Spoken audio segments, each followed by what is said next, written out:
Bienvenue dans cette vidéo où nous allons voir les variables et types de données sous Python. Mais avant, je vais parler de la mise au point d'un programme, la recherche des erreurs. Donc, comme vous savez, la programmation est une démarche très complexe et comme c'est le cas dans toute activité humaine, on y commet de nombreuses erreurs. Les erreurs de programmation s'appellent des bugs ou en français. Les techniques pour les détecter et corriger s'appellent bug ou débogage. En fait, il peut exister dans un programme trois types d'erreurs assez différentes. Les premières sont erreurs de syntaxe. Python ne peut exécuter un programme que si sa syntaxe est parfaitement correcte. Dans le cas contraire, le processus s'arrête et vous obtenez un message d'erreur. Le terme syntaxe se réfère aux règles que les auteurs du langage ont établies pour la structure d'un programme.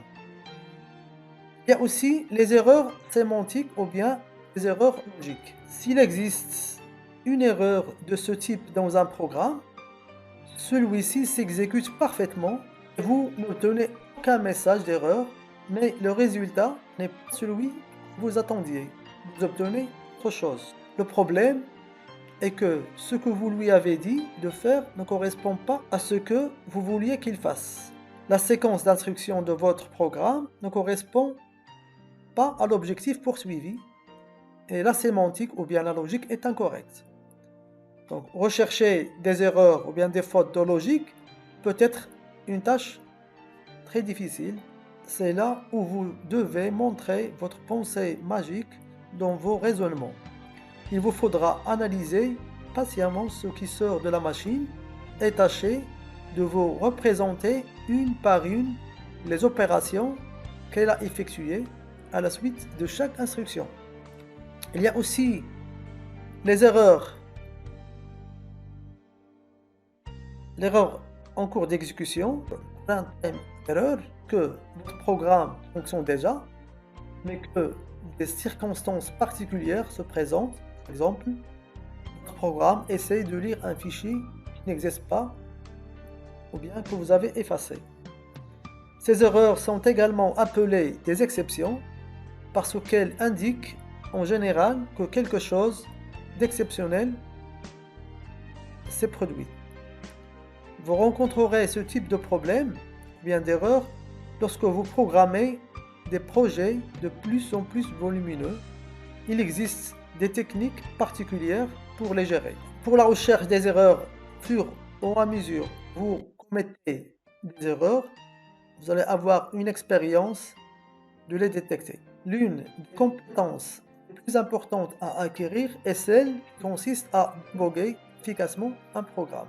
Donc il s'agit d'une activité intellectuelle parfois énervante, mais toujours très riche, dans laquelle il faut faire montrer beaucoup de perspicacité. Ce travail ressemble à une enquête policière.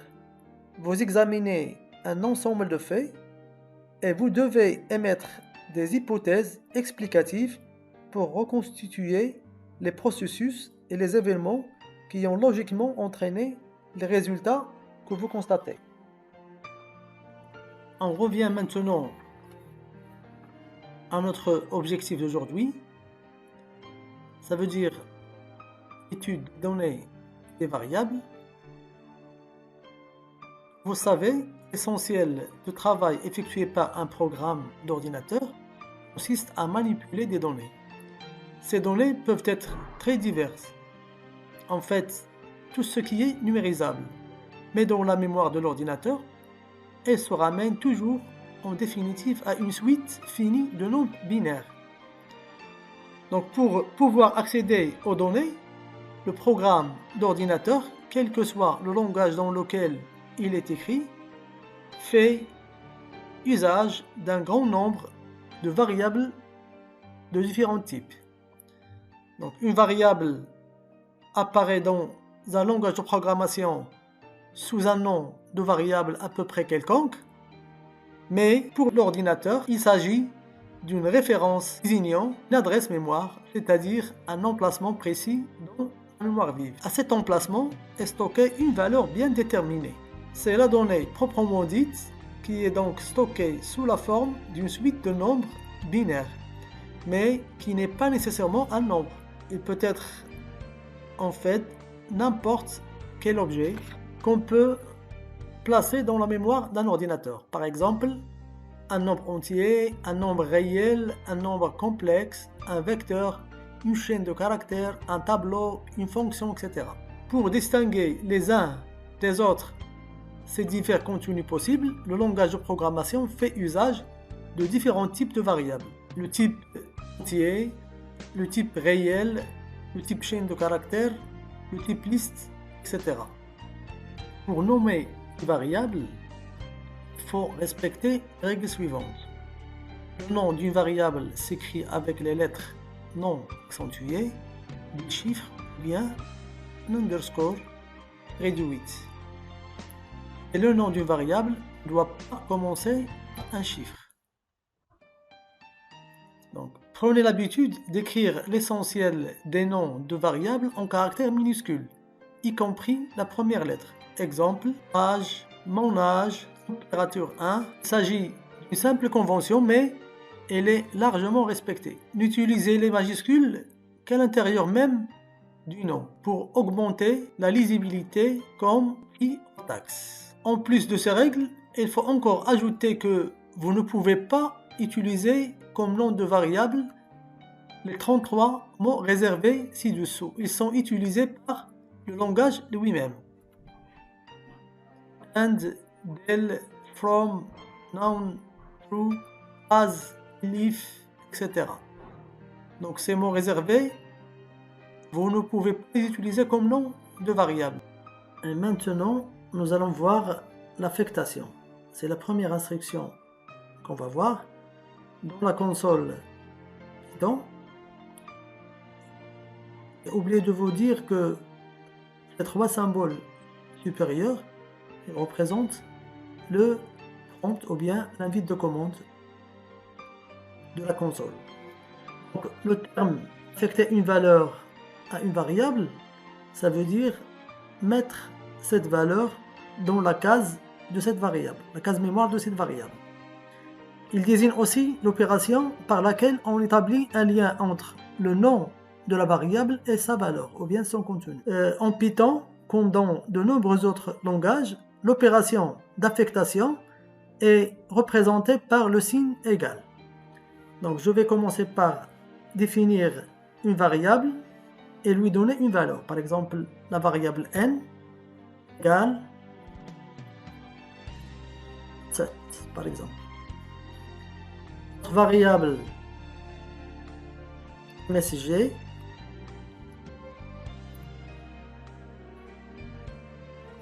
égale bonjour, entre côtes.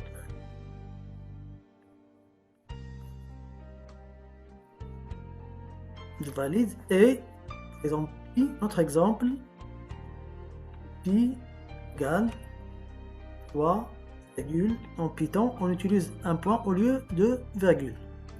Donc pi est égal 3, virgule 14159. Et je valide. Maintenant, j'ai créé trois variables. Pour afficher les valeurs de ces variables, il existe deux possibilités. La première consiste à entrer au clavier le nom de la variable, puis taper Entrée. Et Python répond en affichant la valeur correspondante. Par exemple, la variable n, Entrée, affiche sa valeur. Variable msg affiche sa valeur et la variable pi, Entrée, donne la valeur. En fait, il s'agit cependant là d'une fonctionnalité secondaire de l'interpréteur qui est destinée à faciliter la tâche lorsque vous faites de simples exercices à la ligne de commande. À l'intérieur d'un programme, il faut utiliser toujours la fonction print. Par exemple, print, pour la parenthèse, n, je ferme la parenthèse, il va afficher la valeur de n. Print msg en parenthèse, affiche bonjour. Donc vous allez remarquer ici, affiché, lorsque j'ai tapé MSG avec entrée, il a affiché cette chaîne de caractères avec les cotes ou bien les guillemets. Par contre, int MSG affiche la chaîne de caractères sans guillemets. Donc c'est la différence entre la première solution et la deuxième solution. Vous avez aussi la possibilité de, si vous voulez retaper une instruction déjà tapée avant, vous pouvez défiler avec les boutons ou bien les touches de déplacement du clavier jusqu'à trouver la commande que vous voulez. Vous pouvez la modifier ou bien l'accepter. Donc les touches de déplacement vous permettent de filer pour voir les commandes précédentes. Maintenant on arrive à la fin de cette vidéo où on a vu les variables. Prochaine vidéo, Inch'Allah, on va voir leur type de données.